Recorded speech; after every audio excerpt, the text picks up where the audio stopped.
다음에 자동차에 기름을 넣을 때 정말로 큰 돈이 들 수도 있습니다. 이란이 전 세계 모든 사람들에게 영향을 줄 수 있는 위협을 막 발표했는데 여러분의 주유비, 식료품비, 월급까지 모두 영향을 받을 수 있습니다. 이로 인해 세계 경제가 급격히 하락할 수 있으며 피할 방법이 없습니다. 저는 조시입니다. 그리고 오늘 인포그래픽스 쇼의 에피소드에서는 이란이 전 세계에 배럴당 200달러를 각오하라고 경고한 이후의 여파에 대해 이야기하겠습니다. 유가가 200달러에 도달하거나 근접하면 현대 역사상 가장 파괴적인 에너지 위기 중 하나가 발생할 수 있습니다. 이런 위기는 경제를 흔들고 일상에 혼란을 주며 대부분이 상상 못할 방식으로 전 세계에 영향을 미칠 것입니다. 왜냐하면 석유는 여러 면에서 세계 경제의 생명줄이기 때문입니다.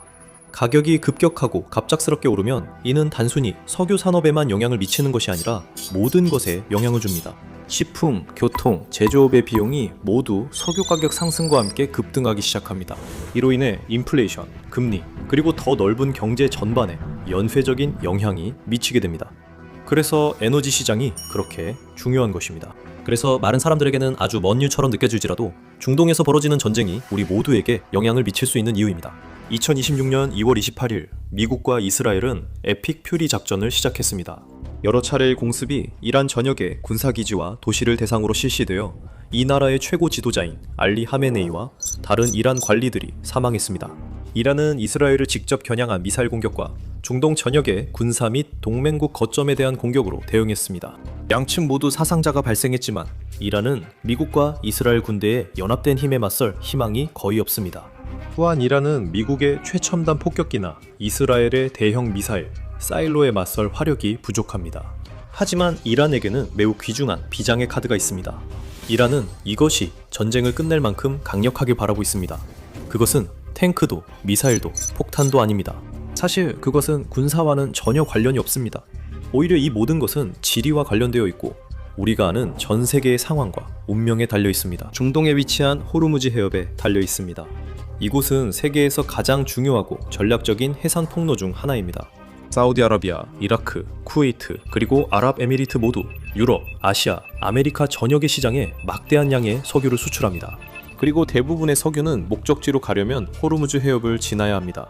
전 세계 가스와 석유 수송의 20-25%가 이 좁은 해협을 지나기 때문에 이곳은 세계 에너지 시스템의 핵심 동맥입니다. 이란도 이를 잘 알고 있습니다. 이란은 이번 전쟁에서 자신들의 가장 큰 무기가 호르무즈 해협과의 가까운 지리적 위치임을 잘 알고 있으며 이를 최대한 활용할 계획입니다. 분쟁 발생 며칠 만에 이란 당국은 엄중하고 단호한 경고를 내렸습니다. 이란의 이슬람 혁명수비대 IRGC-의 단 한 리터의 석유도 이 해협을 통과하지 못하게 하겠다고 다짐했습니다. IRGC 대변인은 이 지역의 미국, 이스라엘, 동맹국 관련 선박 모두 정당한 표적이 될 것이라고 밝혔습니다. 이어 그는 당신들은 유가를 인위적으로 낮추지 못할 것입니다. 배럴당 200달러를 기대하십시오 라고 말했습니다. 석유 가격은 지역 안보에 달려있으며 여러분이 이 지역에서 불안정의 주된 원인입니다. 전시회는 국가들이 종종 대담한 선언과 소름 끼치는 위협을 하곤 합니다. 이것은 적을 위협하거나 물러서도록 압박하기 위해 고안된 것이지만 이번에는 근거 없는 주장이나 헛된 위협이 아닙니다. 이란은 분명히 그 약속을 이행할 능력과 의지가 있으며 이미 행동으로 그것을 보여주었습니다. 이 나라는 이미 기뢰 부설선을 해협에 투입해 수로에 치명적인 폭발물 수십 개를 배치한 것으로 목격되었습니다. 정보 보고서에 따르면 한때 안전하고 수익성 있던 통로가 이제는 진정한 죽음의 함정으로 변했습니다. 이란은 더 많은 기뢰 부설선을 대기 중이며 원하면 해협 전체에 수백 개의 기뢰를 설치할 수 있습니다.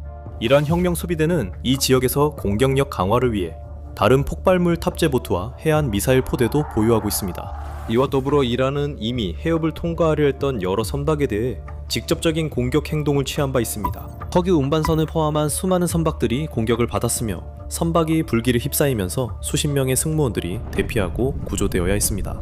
전쟁이 계속된다면 이러한 사건들은 더 자주 발생할 가능성이 높고 불행하게도 막기가 훨씬 더 어려워질 것입니다. 그 이유는 다음과 같습니다. 호르무즈 해협은 일부 구간에서 최대 60마일까지 넓을 수 있지만 이 해협을 통과하는 선박들은 좁은 항로망을 따라 이동해야 합니다. 이는 매우 좁은 해역을 통해 엄청난 양의 선박이 오가기 때문에 충돌이나 기타 위험한 사고를 방지하기 위해 극도로 신중하게 관리되어야 하기 때문입니다.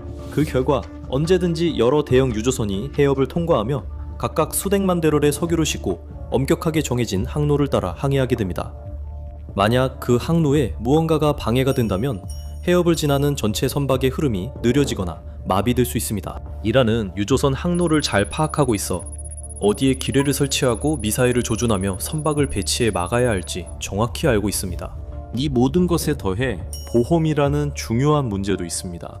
해운회사들은 전 세계를 항해할 때 특히 호르무즈 해협과 같은 위험 지역에서는 보험사가 선박을 보장해주는 것에 의존합니다. 지점화적 위기가 발생하고 긴장이 고조되면 보험료가 급등합니다. 그뿐만 아니라 일부 보험사들은 위험이 너무 크다고 판단해서 어떤 종류의 보장도 제공하지 않기로 결정하기도 합니다. 기업들이 유조선의 보험을 들지 못하면 위험을 감수하며 해협으로 보내려 하지 않을 것입니다. 그래서 미국 군대가 나서서 기뢰를 제거하거나 선박이 해협을 통과하도록 호위하더라도 통행량은 거의 확실하게 줄어들 것이고 가격은 여전히 오를 것입니다. 많은 해운회사들은 변동이 심하고 위험한 해협을 통해 가치 있는 유조선을 보내는 위험이 너무 크다고 생각합니다. 그래서 전쟁이 시작되자마자 유가가 거의 즉시 올랐고 $70, $80, $90를 넘어 결국 3월 초에는 $110까지 치솟았습니다. 분쟁이 단기간에 끝나도 해협을 통한 석유 흐름에는 여전히 큰 영향이 있을 것입니다. 석유 시장은 또한 긴장, 전쟁, 그리고 다른 위기 상황에서 매우 빠르게 움직이는 경향이 있습니다. 투자 회사나 헤지펀드 같은 트레이더들은 항상 몇 수 앞을 내다보고 있습니다. 석유는 선물 시장에서 활발하게 거래되며 이곳에서는 미래의 특정 시점에 정해진 가격으로 석유를 사고 파는 계약이 이루어집니다. 대기업, 정부, 주요 투자자들이 모두 이 거래에 참여합니다. 가격이 급등할 조짐이 보이면 그들은 앞서기 위해 더 높은 가격에 계약을 사들이려고 서둘러 움직입니다. 이것은 눈덩이 효과로 석유 가격을 올립니다. 위기나 부족이 일어나기 전에도 이런 현상이 발생하며 위기가 시작되면 눈덩이는 더 커집니다. 더 높은 가격에 계약이 더 많이 사들여질수록 석유 배럴의 평균 비용이 치솟게 됩니다. 더 많은 트레이더들이 이익을 노리고 뛰어들면서 가격은 더욱 가파르게 오르고 상승세가 이어집니다. 현실에서 상황이 안정되거나 예상만큼 악화되지 않아도 석유 가격은 여전히 치솟을 수 있습니다. 이는 트레이더와 투자자들이 이익을 쫓기 때문입니다. 우리는 과거에도 이런 상황이 여러 번 똑같이 벌어지는 것을 봤습니다. 1979년 이란 혁명 당시 석유 가격은 2배 이상 올랐고 걸프전이 벌어진 1990년대 초에는 전 세계적으로 인플레이션이 급등했습니다. 석유 가격은 또 한 번 급등하여 1990년 7월 배럴당 $17에서 불과 몇 달 만에 $36로 치솟았습니다. 그래서 이란이 유가가 배럴당 $200까지 오를 수 있다고 경고한 것이 과장된 것일지라도 매우 중요한 이유입니다. 이런 말들은 시장과 모든 것에 영향을 미칩니다. 세상 둥개를 보는 걸 좋아하신다면 좋아요와 공유, 구독 부탁드립니다. 저희 채널에는 더 많은 종말 시나리오가 있으며 점점 현실적으로 보입니다. 과연 석유가 배럴당 $200에 이를까요? 지금 상황에서는 이런 상승이 거의 전례 없다고 할 수 있습니다. 러시아의 우크라이나 침공 때도 유가가 급등했습니다. 러시아는 미국과 사우디아라비아에 이어 세계에서 세 번째로 큰 석유 생산국입니다. 그때도 가격은 배럴당 $139 아래에서 정점을 찍어 $200에는 못 미쳤습니다. 이번 상황은 달라 경제적으로 더 큰 피해를 줄 수 있습니다. 앞서 언급했듯이 5배럴 중 하나는 호르무즈 해협을 통과합니다. 앞으로의 상황은 그 통로 제한 기간에 크게 달려 있습니다. 전쟁이 계속되고 상황이 진정될 기미가 보이지 않는다면 병목 현상이 생길 것입니다. 걸프 지역의 석유 저장 시설도 한계에 다다를 것입니다. 대형 유전들은 분쟁이 해결될 때까지 가동을 중단해야 할 수도 있습니다. 만약 그런 일이 발생하면 가격은 급격히 오를 것입니다. 금융 및 투자 회사의 분석가들은 석유 가격이 $100를 훨씬 넘어서 치솟을 수 있으며 올해 나눈 기간 동안 높은 수준을 유지할 것이라고 경고했습니다. 석유 인프라에 대한 추가 공격으로 상황이 더욱 악화될 수도 있습니다. 이미 테헤란과 그 주변의 여러 석유 저장 시설과 창고에서 폭발과 대형 화재가 발생했다는 보고가 나왔습니다. 최소 4곳의 석유 시설에서 거센 화재가 발생해 이란 수도 곳곳에 짙은 연기가 퍼졌습니다. 전투가 에너지 인프라로까지 확산되면서 공급에 또 다른 위험 요소가 더해졌습니다. 이 분쟁의 시기도 문제입니다. 에너지 시장은 전쟁이 시작되기 전부터 이미 매우 어려운 환경에서 운영되고 있었습니다. 지금 전 세계적으로 석유에 대한 수요가 매우 높습니다. 비록 더 많은 나라들이 친환경 및 재생에너지에 더 많이 투자하고 있지만 말이죠. 전 세계는 여전히 하루에 1억 배럴이 넘는 석유를 소비하고 있습니다. 이처럼 수요가 높고 해마다 계속 증가하고 있기 때문에 석유 산업에서는 실수할 여지가 거의 없습니다. 작은 지연이나 혼란조차도 가격과 공급에 정말로 급적인 영향을 미칠 수 있습니다. 이란에서 벌어진 전쟁은 단순한 지연이나 혼란 그 이상입니다.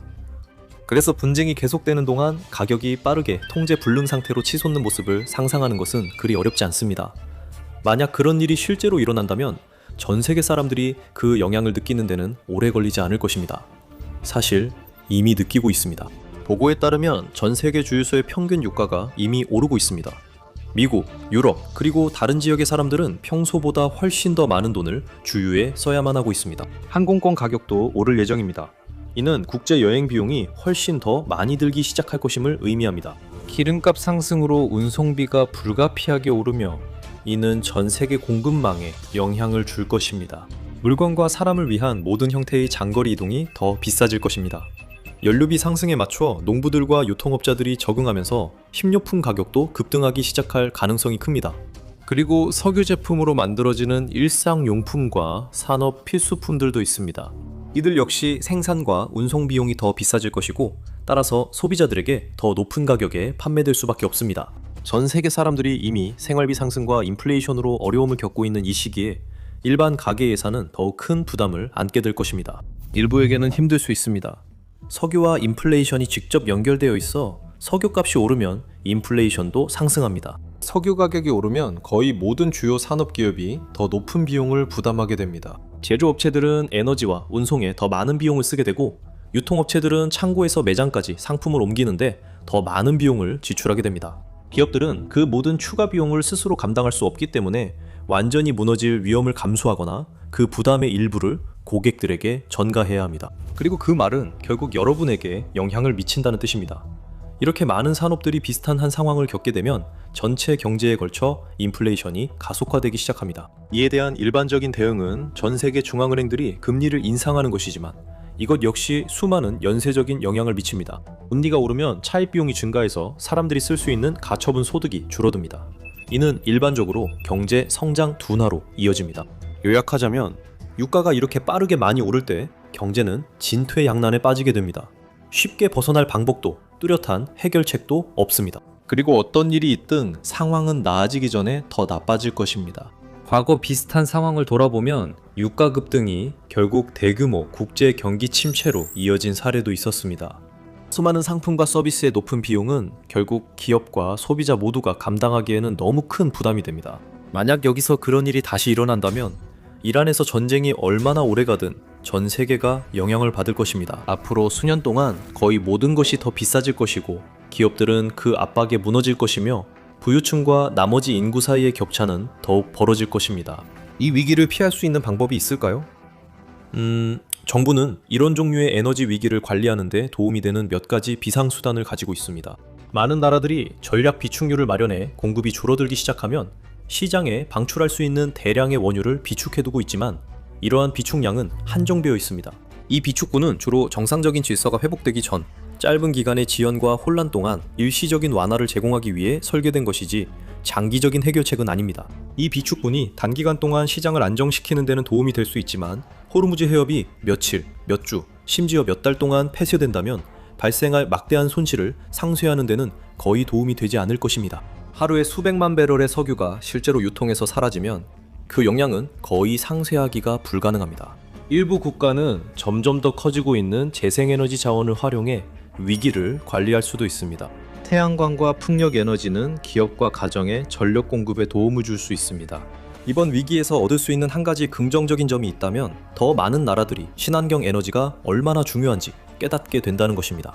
그들은 친환경 사업과 지속 가능한 기술에 더 많이 투자하기 시작할지도 모릅니다. 미래 전쟁과 석유 위기 영향을 줄이기 위해 그들은 수입 연료 의존도를 낮출 새로운 정책과 방법도 모색할 수 있습니다. 다음 위기가 닥쳤을 때 그들은 오늘날만큼 큰 타격을 받지 않을 것입니다. 하지만 앞서 언급했듯이 데이터는 여전히 석유에 대한 수요가 엄청나게 많다는 것을 보여줍니다. 세계 석유 공급에 큰 혼란이 생겨도 이를 대체할 친환경 에너지는 아직 충분하지 않습니다. 그래서 당분간은 모든 징후가 이 위기가 계속될 뿐만 아니라 분쟁이 지속되는 한 상황이 더욱 악화될 것임을 시사합니다. 상황이 빠르고 급적으로 변하지 않는 한 점점 더 적은 유조선들이 점점 더 위험해지는 호르무즈 해협을 통과하는 위험을 감수하려 하지 않을 것입니다. 그 결과 걸프 국가들에서 출발해 전 세계로 향하는 석유 배럴수가 줄어들 것이고 산업계는 어려움을 겪게 되며 비용은 상승하고 결국 평범한 사람들이 그 부담을 떠안게 될 것입니다. 세계는 전례 없는 경제 위기의 벼랑 끝에 서 있으며 아직 이를 막을 시간이 남아있을지 모르지만 그 기회는 빠르게 닫히고 있습니다. 곧 변화가 없다면 결과는 재앙적일 수 있으며 세계는 상상했던 현실로 향할지도 모릅니다. 세계의 석유가 고갈될 때 일어날 일 영상을 통해 그 끔찍한 현실을 확인하거나 이 영상을 클릭하세요.